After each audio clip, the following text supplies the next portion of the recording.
हमारा कंप्यूटर या फिर यूं कहो कि पीसी स्लो क्यों हो जाता है? एक बहुत ही कॉमन प्रॉब्लम है ये, क्योंकि एक टाइम पर तो पीसीज काफी फास्ट होते हैं, उसके बाद वो स्लो होने लग जाते हैं। ऐसा होता क्यों है? बहुत लोगों को नहीं पता होता, क्योंकि ये कोई बाइक या गाड़ी तो है नहीं जिसके पार्ट्स में वियर एंड टियर होता है। कुछ टाइम चलने के बाद वो परफॉर्मेंस पर असर डालता है, फिर हमें वो पार्ट्स चेंज करवाने पड़ते हैं, फिर हमारी परफॉर्मेंस बढ़िया हो जाती है। लेकिन जाहिर है कंप्यूटर में ऐसा नहीं होता है। हमारी रैम, स्टोरेज, सीपीयू, जीपीयू ये सब चलते चलते घिस थोड़ी जाते हैं जो परफॉर्मेंस पर असर डाले। तो चलो फिर इस वीडियो में आपको बताऊंगा कि किस इशू की वजह से कंप्यूटर स्लो हो जाता है और आप उसे कैसे सॉल्व कर सकते हैं। हाय, मैं हूं Prateek Chaudhary and you are watching Uncut. सबसे पहले बात कर लेते हैं डस्ट के बारे में। ये एक जेनेरिक प्रॉब्लम है, सबके साथ होता है ऐसा। पार्ट्स भले ही घिसे ना, लेकिन गंदे जरूर हो जाते हैं और उससे परफॉर्मेंस पर फर्क पड़ता है। वो कैसे? ऐसे कि आप भले ही अपने पीसी को, अपने सिस्टम को कितनी ही साफ जगह पर क्यों ना रखो, एक टाइम पर उसके अंदर डस्ट या माइक्रो पार्टिकल्स चले ही जाते हैं। तो जब सिस्टम के फैंस कुछ हवा अंदर खींचते हैं, तब उसी के साथ गंदगी भी अंदर चली जाती है और फिर वो डिपॉजिट होने लग जाती है, इकट्ठा होने लग जाती है अंदर ही। लेकिन कहाँ कहाँ डिपॉजिट होती है ये डस्ट? जहाँ फैंस लगे रहते हैं। अब ये फैंस कहाँ होते हैं? कैबिनेट में, सीपीयू में, ग्राफिक कार्ड्स में, वाटर कूलिंग सिस्टम है तो वहां भी फैंस होते हैं। ये सभी जगह फैंस हैं, वहां धूल सेटल हो जाती है। जहां फैंस वहां एयर फ्लो, और जहां एयर फ्लो वहां डस्ट। अब डस्ट से क्या होता है कि फैंस जो डिजाइन किए गए हैं कूलिंग के लिए, वो वही काम नहीं कर पाते हैं।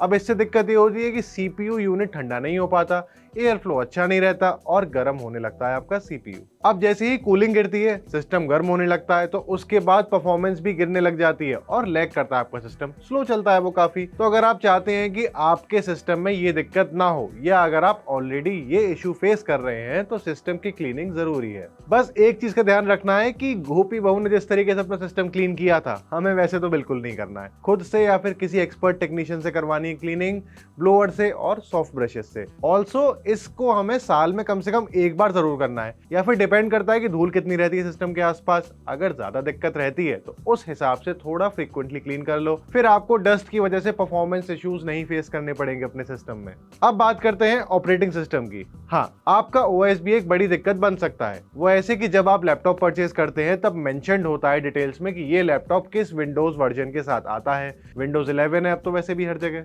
लेकिन अगर आपका लैपटॉप थोड़ा पुराना है, विंडोज 7, 8 या 10 है उसके अंदर, तब अगर आप दूसरा विंडोज वर्जन इंस्टॉल करते हैं, अपडेटेड वर्जन जैसे कि 7 है तो 8, या 8 है तो 10, 10 है तो 11 कर ली इंस्टॉल। इस केस में नया विंडोज वर्जन रन तो करेगा, लेकिन वो स्लो होगा काफी।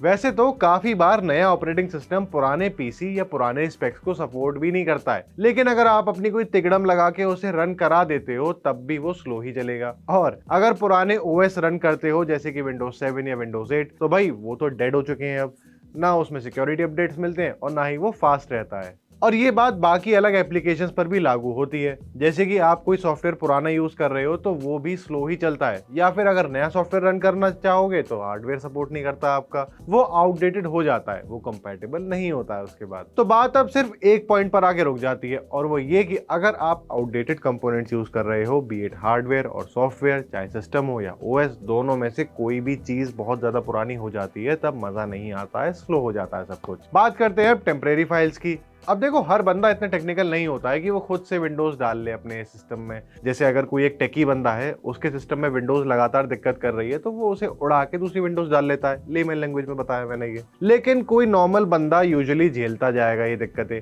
एक लंबे समय तक कंप्यूटर चलते चलते जनरेट करता है टेम्परेरी फाइल। जैसे कोई सॉफ्टवेयर काफी टाइम से आप यूज कर रहे हो, महीनों से, तो वो टेम्परेरी फाइल जनरेट करता है। या फिर आप किसी एप्लीकेशन को डिलीट करते हैं, उसे अनइंस्टॉल करते हैं, तब भी कुछ फाइल्स रह जाती हैं सिस्टम में स्टोर्ड, वो भी टेम्परेरी फाइल्स ही हैं। ये फाइल जब बढ़ जाती हैं तब दिक्कत होती है, क्योंकि ये स्टोरेज घेरती हैं आपकी। तो इन्हें क्लियर करते रहा करिए, हफ्ते 2 हफ्ते में लगातार इन्हें फ्रीक्वेंटली इन्हें क्लियर करते रहा करो। फाइनली अब बात करते हैं वायरस और मालवेयर की। अब अगर आप फाइल शेयर करते हो या फिर इंटरनेट ब्राउजिंग कर रहे हो, दोनों ही केसेस के अंदर वायरस का खतरा रहता है। इससे भी सिस्टम स्लो हो जाता है, और अगर वायरस स्ट्रांग है या फिर समय रहते सॉल्यूशन नहीं निकाला उसका, तो पूरा सिस्टम ही खत्म हो सकता है आपका। तो रेगुलर स्कैन करते रहो। वायरसेस या मालवेयर दिखे तो एक्शन लो, रिमूव करो उन्हें। अब ये मत करना कि जाके एक एंटीवायरस सॉफ्टवेयर खरीद लिया। विंडोज अब अपना खुद का एंटीवायरस सॉफ्टवेयर सॉफ्टवेयर देता है आपको। नाम है उसका विंडोज डिफेंडर, बिल्कुल फ्री है, बहुत अच्छे से काम करता है। इवन मैं खुद भी इसे ही यूज करता हूँ वायरस या फिर मालवेयर रिमूव करने के लिए। तो देखो, मैंने कुछ बहुत ज्यादा टेक्निकल चीजें नहीं बताई हैं आपको इस वीडियो के अंदर, क्योंकि सबसे पहले ये बेसिक काम करने होते हैं अगर सिस्टम स्लो हो जाता है तो। और ज्यादातर चांसेस हैं, या फिर मैं कहूँ कि कुछ 80 to 85% चांसेस हैं कि अगर आप इन्हीं छोटी छोटी चीजों का ध्यान दोगे तो आपका सिस्टम कभी स्लो नहीं होगा। चलिए फिर, आई होप जो मैं आपको समझाना चाह रहा था वो आप अच्छे से समझ गए होंगे। वीडियो पसंद आई हो तो इसे लाइक करना, शेयर करना और ऐसे ही इंफॉर्मेटिव टेक कंटेंट के लिए अनकट को सब्सक्राइब कर लेना।